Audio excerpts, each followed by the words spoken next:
Yo, this is MC Starman, Martin Comtois with my friend Alan Churchill, AC Starman, doing a long range video for you. We're going to get into depth with the Saturn Uranus square, what we're calling the fourth wave. You've been doing some studies on the Saturn Uranus cycle yourself? Yeah, I've been reading Liz Green. She's written a book called Saturn, so I've been studying that a little bit over the last couple of weeks. It's called Saturn, a new look at an old devil. A great little book, one of the first one that Liz Green wrote. This is the Healer and the Dreamer Astrology. Here we are doing a Saturn Uranus square of 2022. It's the 6th. Whoop. And here we go.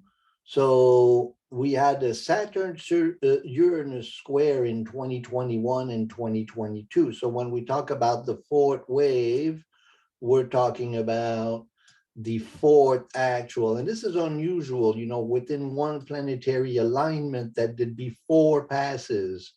So the first Saturn Uranus square was February 18, 2021. Then we had June 15, 2021. Then December 25th, Christmas present, 2021. And then the last one is November 8, 2022. No, that's October 8, 2022. Those are important dates, huh? It's like almost like 4 waves of this intensity, and then really verbatim, February 2021, the crisis, like the was it the second or the third wave of COVID? One of those waves. Or that the second, the third, and then, and on either side of these dates, there's developments, there's powerful full moons and new moons that align with these. And then what's coming up right now. Lots of changes in societal structuring, right? That's absolutely. So let's deal a little bit with the archetype of Saturn, Chronos, the timekeeper, the 2 different faces of Saturn, Chronos and Kairos, linear time and magical time. Uranus, the sky god, before being overthrown by Saturn, we get a very idyllic Aquarian kind of god, universal god of transformation, the sky god. And then that transformation, here's Uranus, the light bringer, bringing light to humanity in Liz Green and Richard Tarnas and other astrologers associate the archetype of Uranus with Prometheus, the light bringer. So here's Prometheus bringing light to man. And here we have Saturn castrating Uranus, overthrowing Uranus as the king of the gods. And then here we have Saturn eating his children. That's one of the things. Saturn didn't like competition. He ate his own child. Yeah, so just to go back to that, so Saturn castrated Uranus. Yes. And so Saturn was scared of his children. He heard that one of his children was going to overthrow him, so he was eating his children to stop that from happening, right? Right. And it's interesting because in the Astrology of Fate, Liz Green tells the same myth, but she talks about Jupiter, the son of Saturn, overthrowing his father by castrating him too. So the fate of Saturn is returned, and that's associated with the Saturn, with the Jupiter Saturn conjunction, which we also experienced just recently. So that's interesting stuff. And then one last set of picture, we have the thunderous Uranus, the light bringer, and Saturn eating his own children. Saturn is the ruler of Capricorn and Aquarius, and then Uranus was associated with Aquarius also. And so the reason why we did this video at this time is because of the Saturn Uranus square is becoming active again. And so Saturn's been moving away from Uranus rapidly, but now on June 4th, Saturn turns retrograde at 25 degrees Aquarius. These are important dates. Then we have a sun.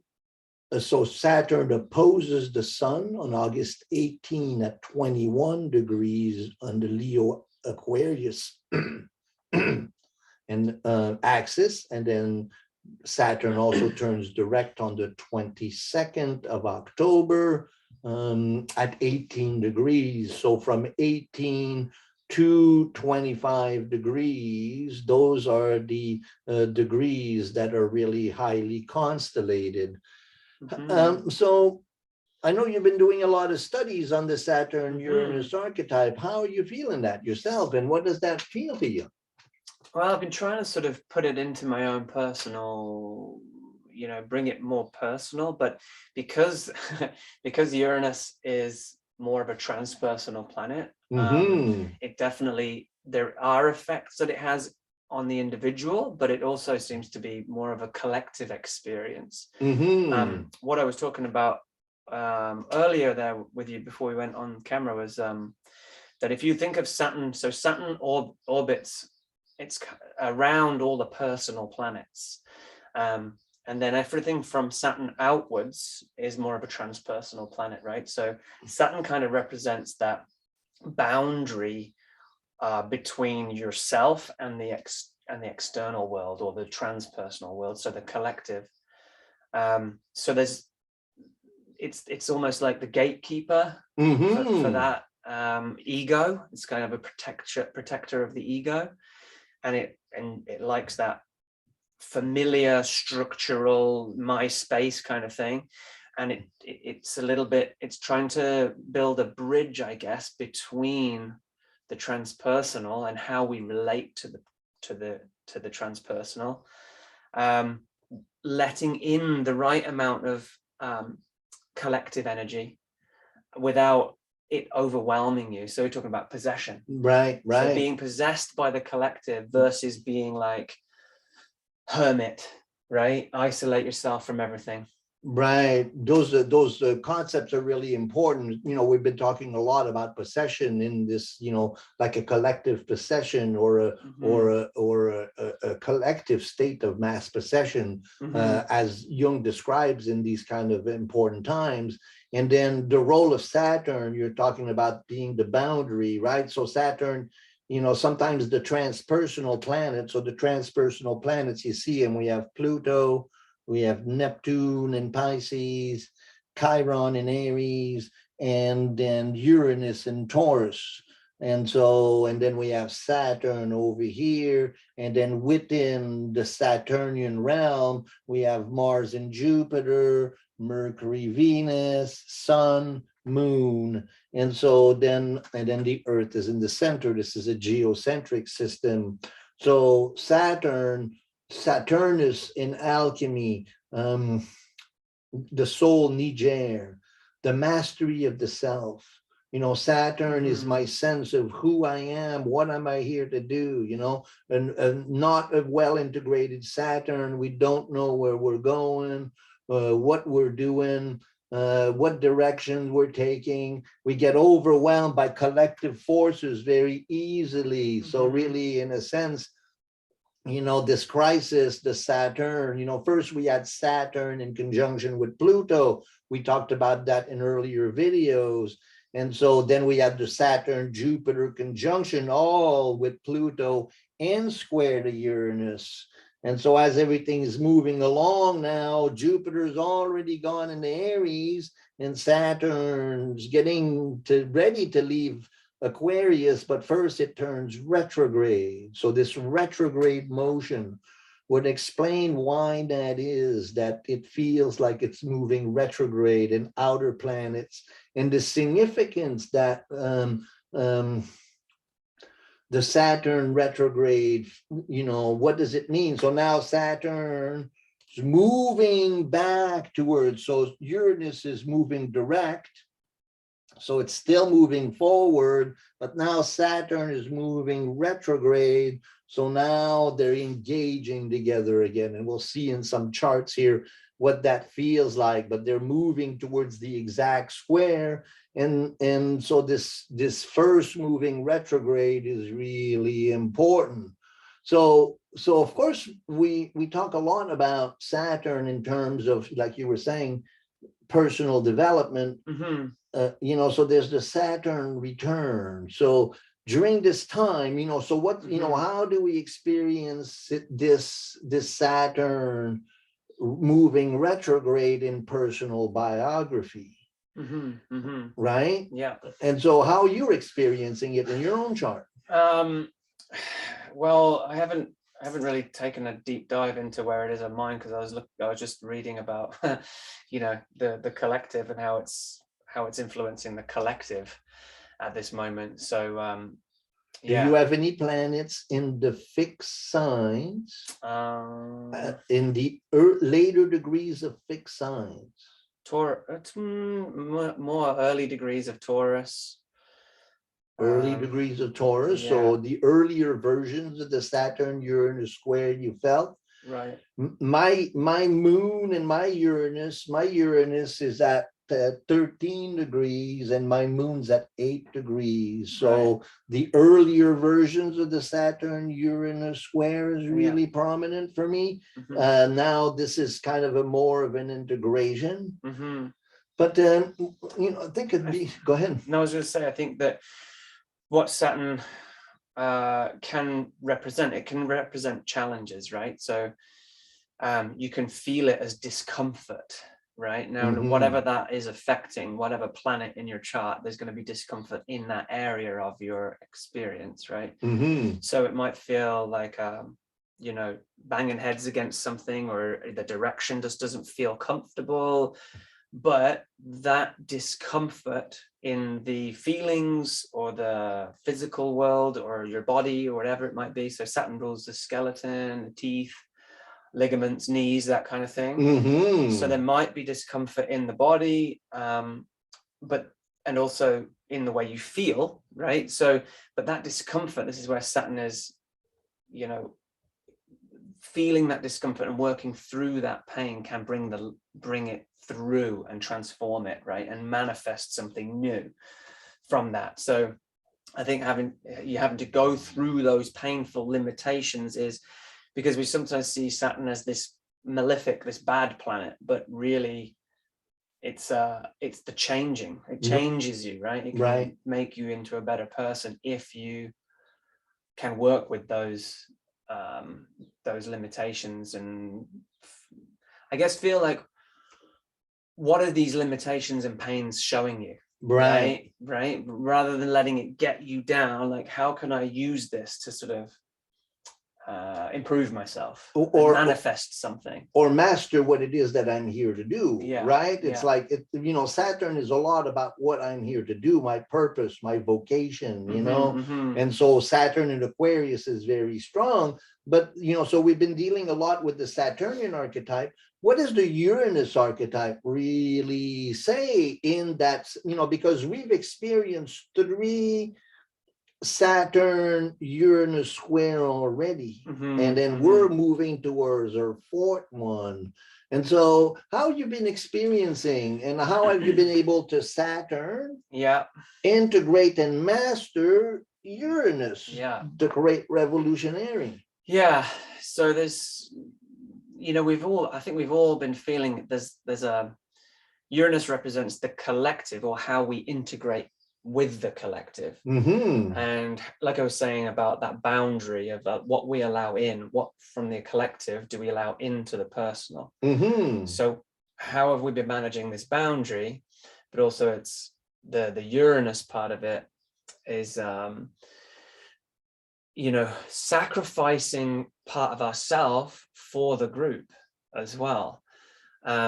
But there is actually, like, so Uranus could be chaos, right? It's like it's chaos, but it's a, you know, chaos, the word chaos in Greek means the ultimate order. You know, Uranus brings chaos in transit, but it brings a invitation. You know, so one of the experiences in biography, you know, when somebody is going through a Uranus transit, or one as a powerful, like I have a moon Uranus conjunction. So the experience on the lower or shadow expression of a moon Uranus conjunction is that the moon, the lunar deity, the mother, feels trapped. And it feels trapped, therefore it wants to become free. Right. It's you know, there, you know, like Prometheus, you know, he brings light to the humanity, and because of that he gets nailed to a rock on top of a mountain, and an eagle comes and eats his liver every morning. The liver grows back every night. And so that experience, the curse, the Uranian curse, is, you know, there's a sense of feeling trapped, or a sense of paying the price for bringing the light, you know. So that Saturnian control versus the Uranian need for freedom, you know, and emancipation, and making the world a better world, you know. We've been visiting that, you know, tension over all of 2021, moved into 2022, you know, while still Saturn and Uranus were still very close to each other. We got the big pushback that happened in Ottawa. So this is unusual that we're experiencing 4 squares. But it seems like, you know, there's a relationship there between groups and being a part of what group, like what collective do we want to be a part of, and accepting that there are other groups out there, right? And, you know, we all want to do our part for the others, but some groups, therefore, they form this boundary around them, and then that group is claiming to have all the answers and that to be the right way, right? And there's, you know, and then the other group is doing the same thing, right? And so it's like this, like, we're doing things for the collective, but in that same process we're pushing the rest of the collective out. Absolutely. But it's interesting, you know, we see the effect of Saturn trying to control and castrate Uranus.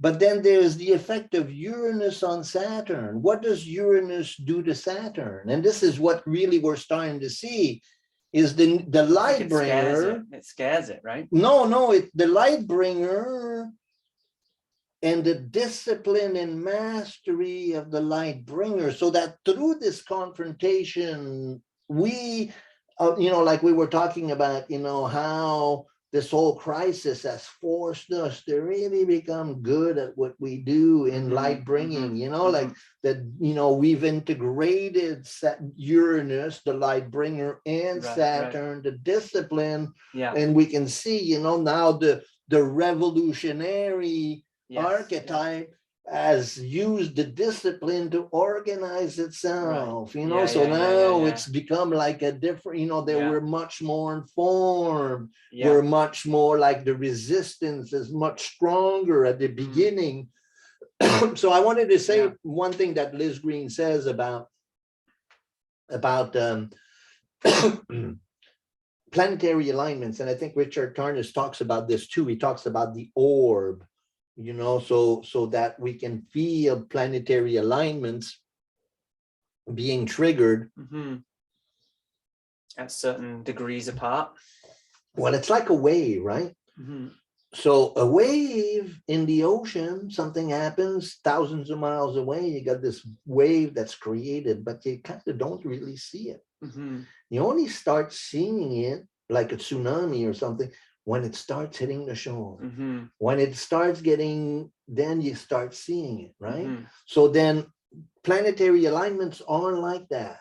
They build, right, yeah. First the building is unconscious, and it builds and it builds and it builds, and we're starting to feel the tension. It crests at the exact alignments, and then then it breaks into a wave, and we feel it long time after. So that's why we call it the third, the fourth wave, right? We got the first in February 21, second in June, the third in December, and then now we're going to be experiencing that fourth wave, and it's like the full lesson of the Saturn Uranus square is coming to bear upon us. We're really having to integrate these lessons, and this is interesting. I think we were talking about this before. We've been feeling this mounting tension, right? And so how do you feel the mounting tension? And well, I think you're talking about Lightbringer and Saturn being in Aquarius itself, but then also Taurus. With Uranus and Taurus, we're thinking about security, right? And like our comfort level and how we feel and how we're nurtured. So finances, everybody's being a little bit scared of what's happening. Do we have enough, right? Do we have the money? What's going to happen with the financial system? Uranus is shocks and surprises, and Taurus manages that kind of area too, right? So yeah, what's going to happen financially?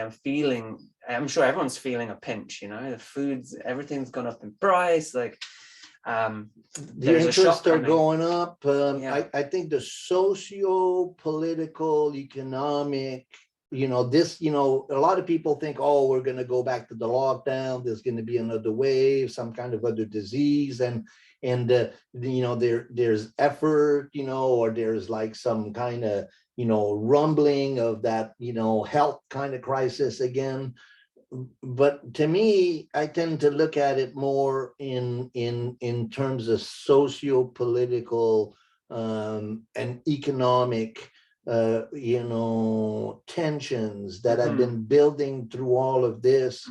And now, as a result of the over Saturnian, and not listening to the Uranian, the conflict between the two, now, we've come to a level of polarization where, interesting, how a lot of us that kind of, identified to be maybe a little bit more left have moved to the right. There's a very interesting political shift where now it seems like somebody on the right is speaking more in alignment with the values that, there's seem to be very big shifts politically, economically, and socially. Oh my God, things are really intense, the mental health issues right now. And all of those issues are Saturn related, not having a good sense of boundaries and a good sense of who I am. Allowing the collective in too much to possess you rather than holding your space and saying, okay, this is me, this is who I am. And it reminded me what you were saying there about what I meant we chatted about before, was it looking at it from two perspectives and how both of these are playing out at the same time in unison. So if you think about, what we're saying about being a member of the public and observing what those in power are doing, from one perspective, it can feel like they are trying to impose a universal way on everybody. So this like, you want to be a part of this mass group and be a part of the collective. But then on the flip side, if you look at it from those people in positions of power, they might be feeling threatened from the collective billions of people, and their power structure might be threatened. So they're then operating from a Saturnian perspective, of protecting their wealth, Taurus, like protecting their power by imposing their will on others. So there's like, and that's also like that Uranian, like, oh, be a part of the group, don't be selfish, do it this way, do what we say, and then kind of an enlightened way to control people, right, it's like, so those two are, and it's important. Interesting. And we're going to visit, we're going to show you some charts here about this progression that's going on, but also as the other planets, and especially the sun and the moon, we've seen in last year in October, we had a T-square with the sun and the moon and Saturn, and so as the sun and the moon and the other planets align with that Saturn Uranus square, we get waves, and as so I see that in a sense, the intensity, and I think we can all feel it, that somehow this next waves, could be possibly the biggest one of it, not so much in terms of the disease, but again, in terms of the socioeconomic, political, cauldron, a sense of the really, it's almost like you could talk economics, political, but it seems to go to a level higher than that. It's like we're redefining what morality is. We've lost what's right and it's wrong, so everyone's been pitted against one another, and in that sense, it's a deep spiritual crisis and then the Saturn Uranus are kind of forcing us to become the change that we want to see, It's either we become really a strong sense of who I am as an individual and what I'm here to contribute, and no, I won't go for this nonsense, like Ted Kennedy Jr. He said, this is the hill we die on. There, and so there's a lot more people saying, whoa, we have to change the way we think. Uranus, yes, and Saturn, we gotta make new boundaries. No, you don't cross that boundary. Yeah. And so I think so Saturn just turned retrograde. Now we're going to show you some charts of the evolution of that transit. But that was a fun discussion. Yeah, man, that was great. Did we forget anything? Probably. Probably. There's a lot to these planets for sure. There's whole books on them, right? So yeah, there's so much that you can dive into. But I think we hit the main part. The only one thing that was in my back of my mind is like that visionary kind of Saturn is like tried and tested. It's happened in the past. We'll just stick to that because it worked. Uranus is like, let's try this. We've never tried this before. And the creative visionary, like using your mind to change the structures. So like, thinking about how can we manifest change, and, not to be think, oh, we just have to think about it and it'll change, but there is a power of the mind there, right, to change the structures. So what do we want? What do you want to focus on, right? We did forget one thing. Okay, good. And thank you for saying that. Yeah.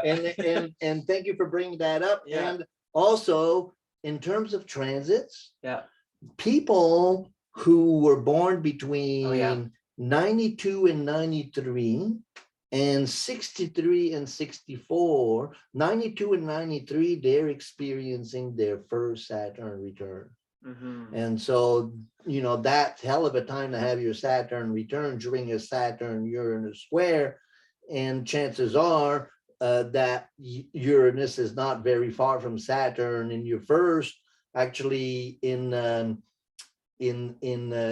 early 90s, Saturn and Uranus are in conjunction, and we'll look at that. And then also in the 60s, Saturn and Uranus are in opposition to each other. So then these people are getting their Saturn return you know, especially if you have any planets between eight, you know, if Saturn in your chart falls between 18 degrees and 25 degrees of Aquarius, then you're really feeling this need to master your own process. And these are really important realizations for you.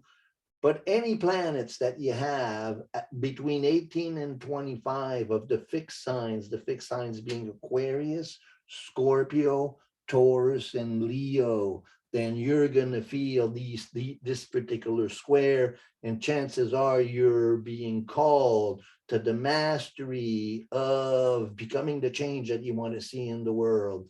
And that's the positive message that we can give to people.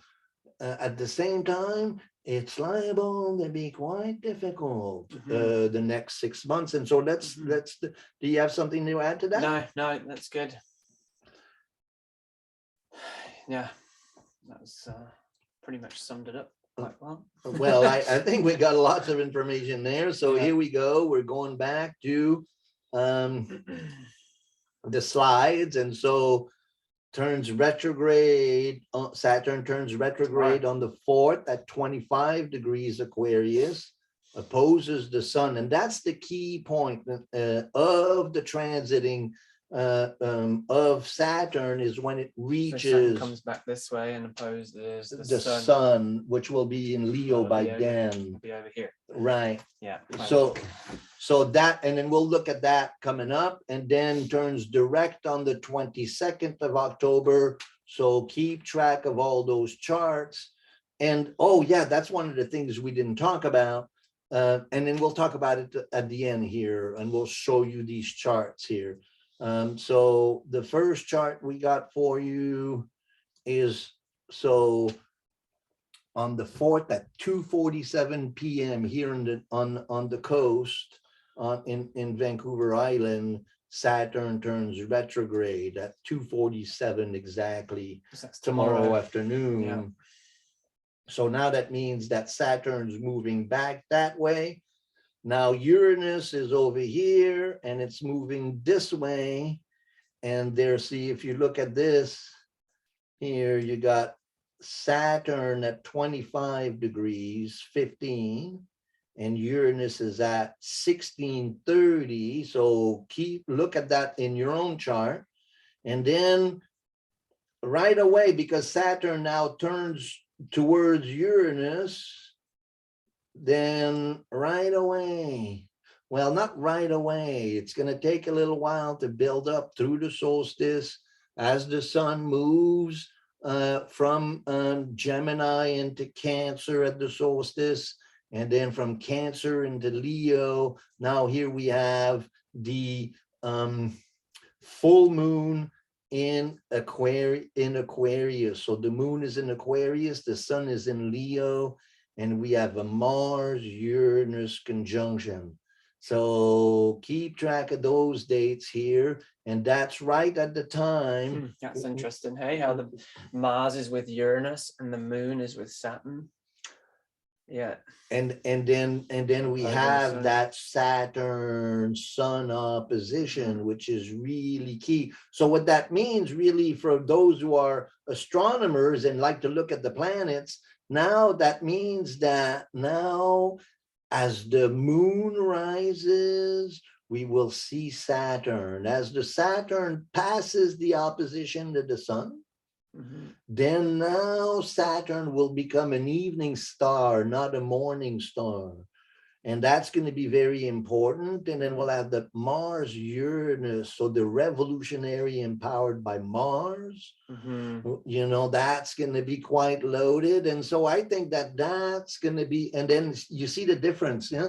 Saturn now is at 22, and then Uranus now is at 18, 19 almost. So they're within 3 degrees of each other.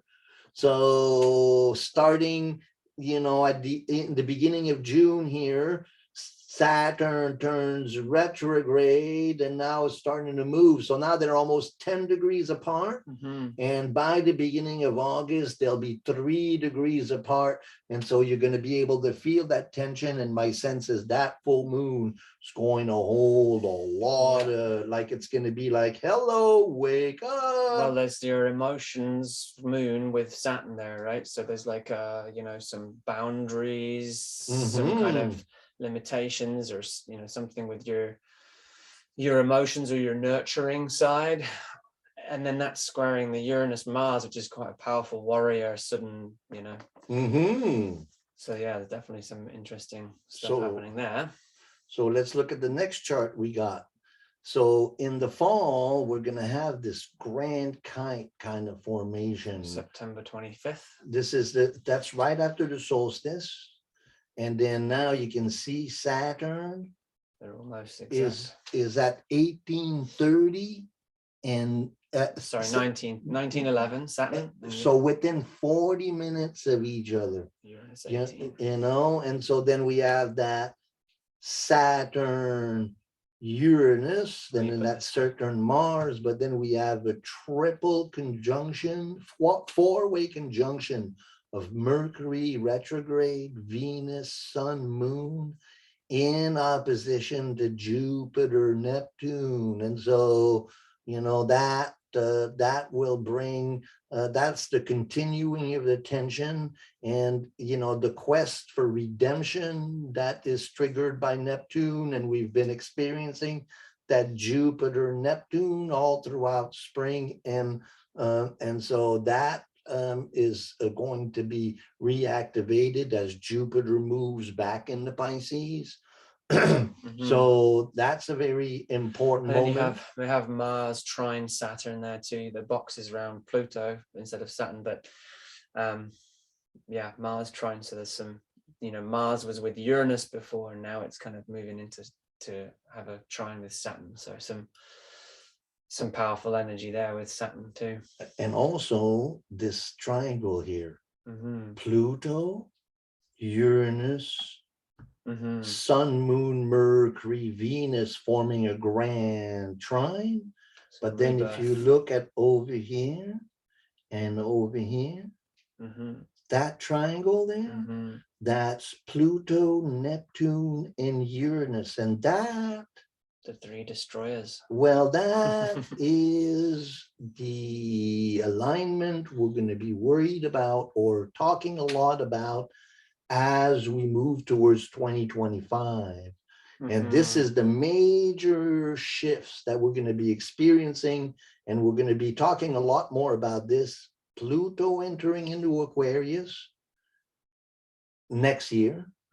Neptune and Uranus entering into Gemini and Mars and Saturn and Aries, forming that triangle there. That triangle, we're going to see a lot of it. We're already seeing Pluto trine Uranus. That will also stay.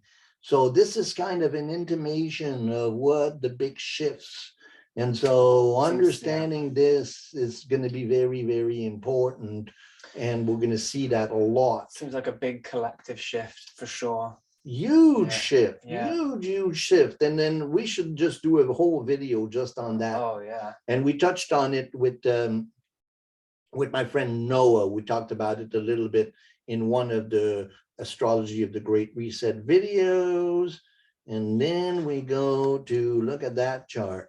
Another, you know, so that's Aries full moon, and the Aries full moon, again, we have that Pluto, Neptune, Uranus. We have Moon, Chiron, and then look at how tight. So now 18 and 5 and 1844 for the Saturn. So again, within 39. And so that's really, but the next one is even more important. Let's go to the next one. So then this is Taurus full moon. That's on November 8th. And we have Mercury, Venus, Sun, Saturn, Moon, Uranus. Now Uranus has moved retrograde. We have that Jupiter-Neptune conjunction. Also, that triangle is there, Uranus, Pluto, so, and we have an eclipse, the nodal axis, and this is going to be a full lunar eclipse, and it's going to be visible from here, Vancouver Island. It's going to be at 3 o'clock in the morning on November 8th. That's going to be quite a show for Halloween there. And that's going to announce transformation. Now Saturn has moved direct. By the end of the year, it's going to move into Pisces in early 2023. And Pluto will also be into Aquarius at the beginning in March of 2023. So that's kind of being, and my sense is that all of this brouhaha that we're experiencing by Christmas time, things will be very Jupiterian and Neptunian. My sense is that we're going to have, kind of a nicer Christmas than the last 3 that we've had. But that will be very interesting to witness. That's a lot of information. We've put this video is packed with information. You can watch it 3 times. You can share with your friends. This is a long range forecast. Of course, please do subscribe to the channel. It's really important, and comment. And if you have any questions you present, we're going to be covering in the next videos. And we got lots of material, and we'll follow all this really closely in our new moon and full moon videos. But how do you feel about all of this? Yeah, it's super helpful to observe the planets, like I feel it's actually really beneficial to sort of get some kind of handle on what's going on a little bit. And it's very accurate, isn't it? It really, really sort of reflects the times. It can give you hope for the future. It can also get you to prepare yourself for whatever's coming up, but also just to recognize your own process, what's going on for you, and how these are affecting yourself. So yeah, it's really cool. That Saturn, and for me, so I have Chiron over here in my chart, and then I have Sun and Mercury. And so then as Saturn, by the end of the year, Saturn will be on my Chiron, and then it will transit in the spring of 2023, will transit my Sun and my Mercury. So a real sense, that, mastery has been invited, and then Saturn has been in opposition to my moon Uranus all this time, and Uranus has been in square to my moon Uranus.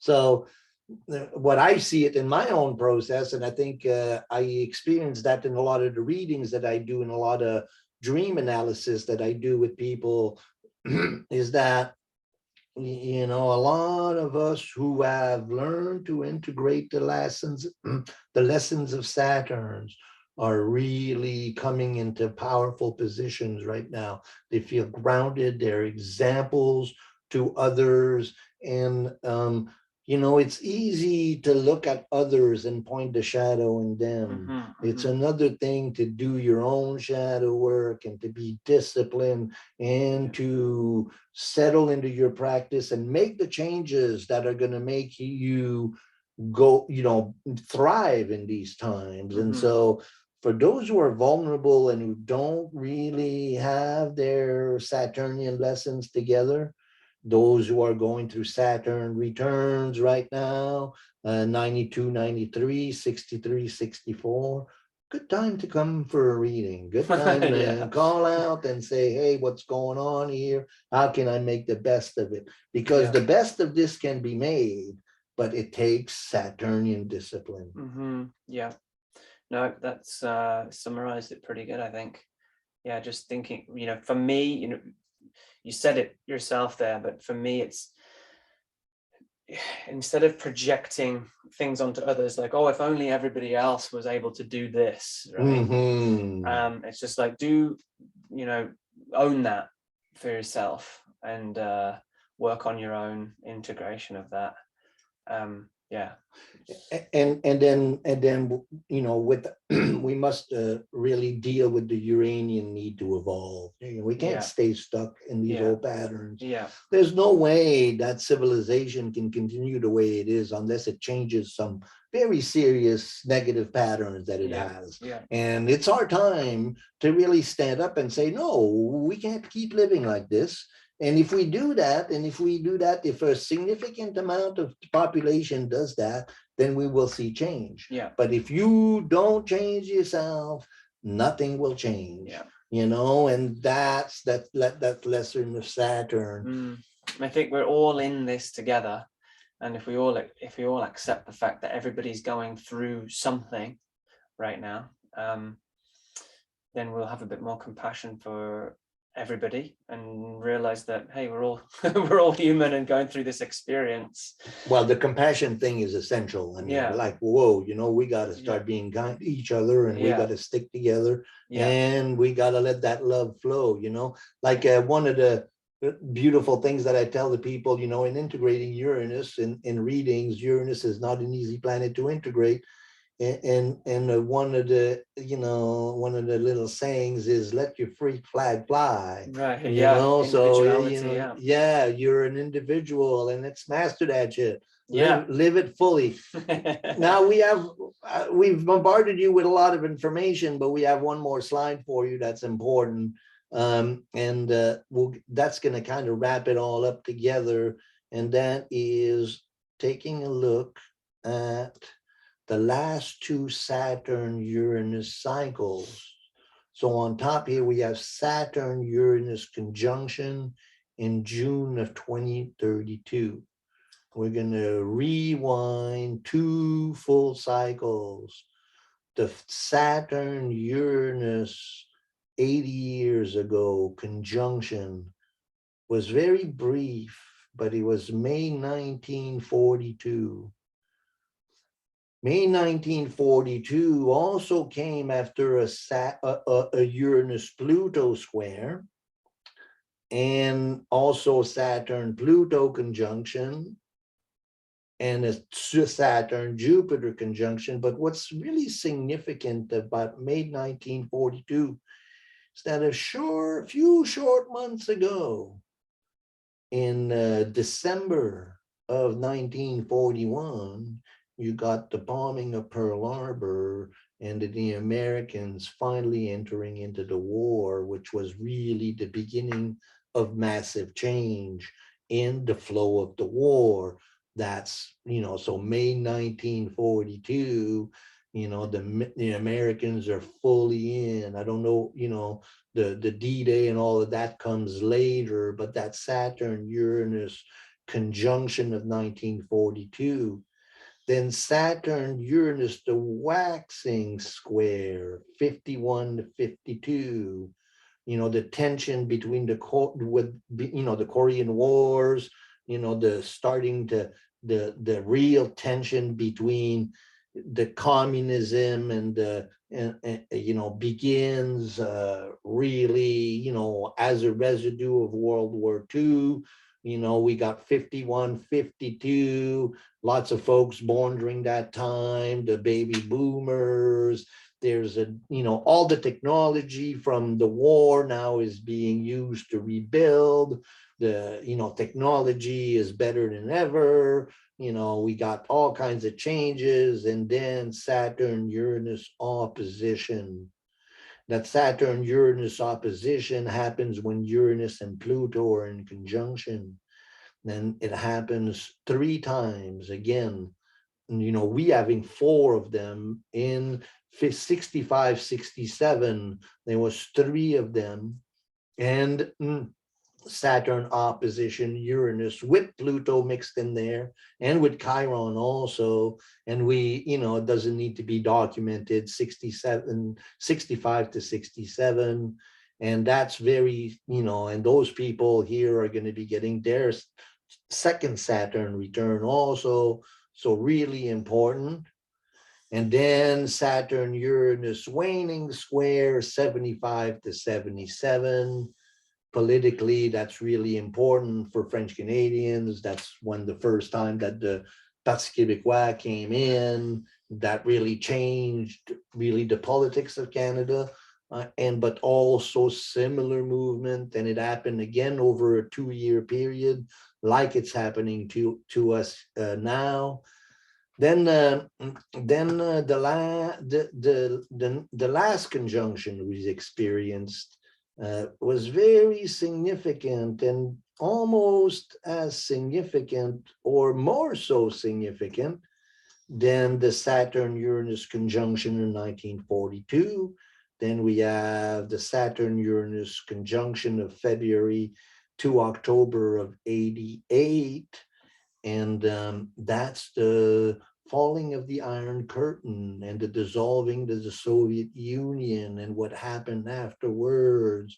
And Uranus and Neptune are in conjunction. Actually, many people born during those years have a Saturn, Uranus, Neptune triple conjunction. Really important time in history, the beginning of a mystical kind of revolution that we're still experiencing. Then we had Y2K and 2000, Saturn, Uranus in May, kind of a really beautiful time. But then Saturn, Uranus, the crash of 2008, almost verbatim.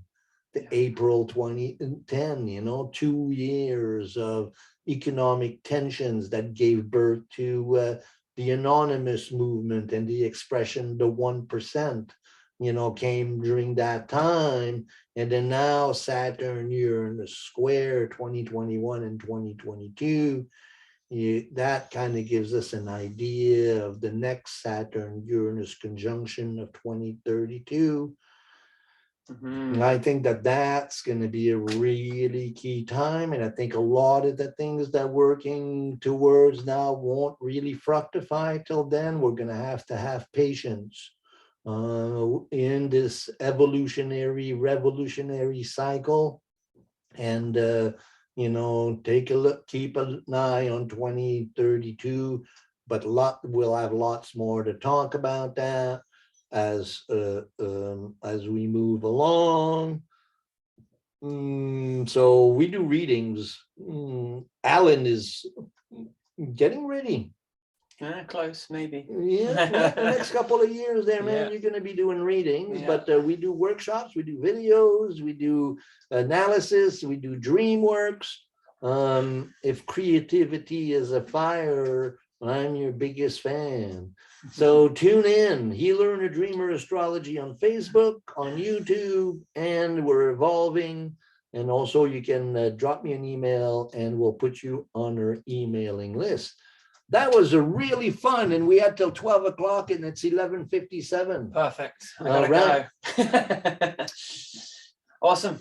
Thanks, Martin. For the Healer and a Dreamer Astrology, I'm MC Starman. AC Starman, I guess. Cool, man. Okay. Here we go.